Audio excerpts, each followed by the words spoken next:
Assalamualaikum warahmatullahi wabarakatuh.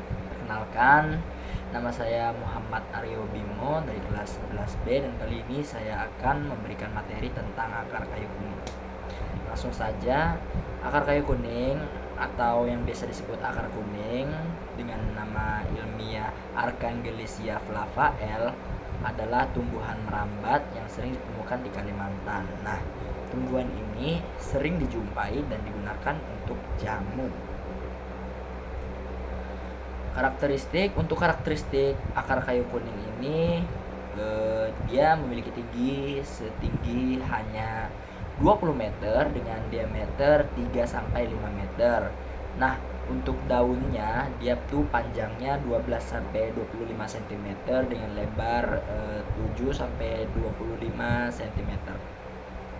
7-20 cm. Selanjutnya, habitat dari akar kayu kuning ini tumbuh di berbagai jenis hutan. Ya, berbagai jenis hutan yang saya maksud adalah hutan primer, hutan mangrove, dan terakhir rawa gambut. Dan lalu ke pertanyaan orang-orang yang paling umum mengenai akar kayu kuning.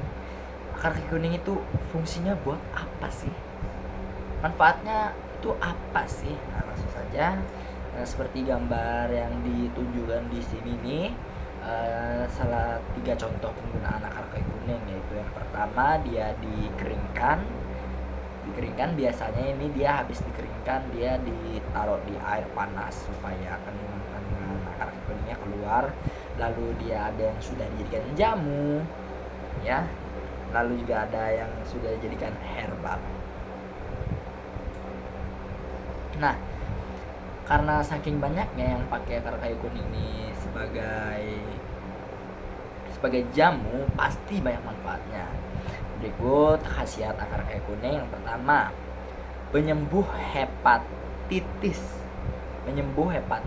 Nah, akar kayu kuning ini punya sel berberin yang bisa melindungi sel hati dari virus hepatitis.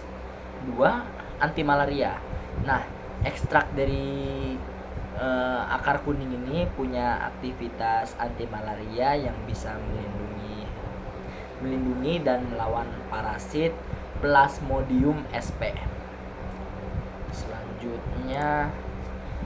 Selanjutnya anti diabetes.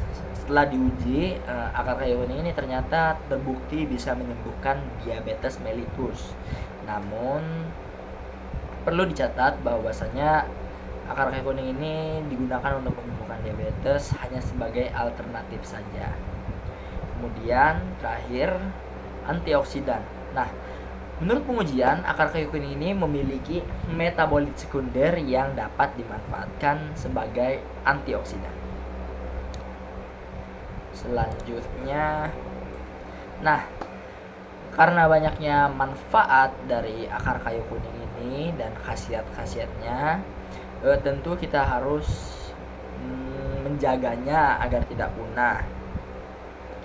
Cara konservasi akar kayu kuning ini adalah pertama, tidak menebang pohon induknya. Lalu kita dapat menanam kembali akar kayu kuning di habitat aslinya. Lalu kita tidak menebang berlebihan. Ya, seperti itu. Lalu untuk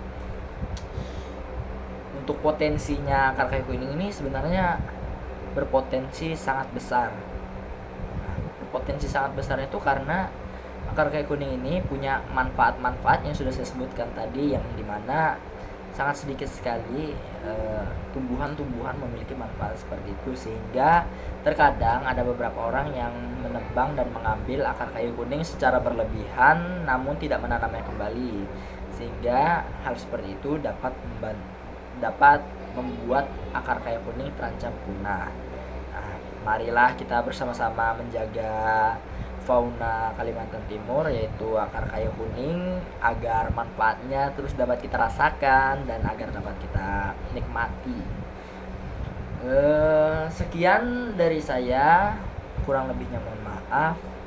Assalamualaikum warahmatullahi wabarakatuh. Terima kasih sudah mendengarkan. Saya Bimo, izin pamit undur diri.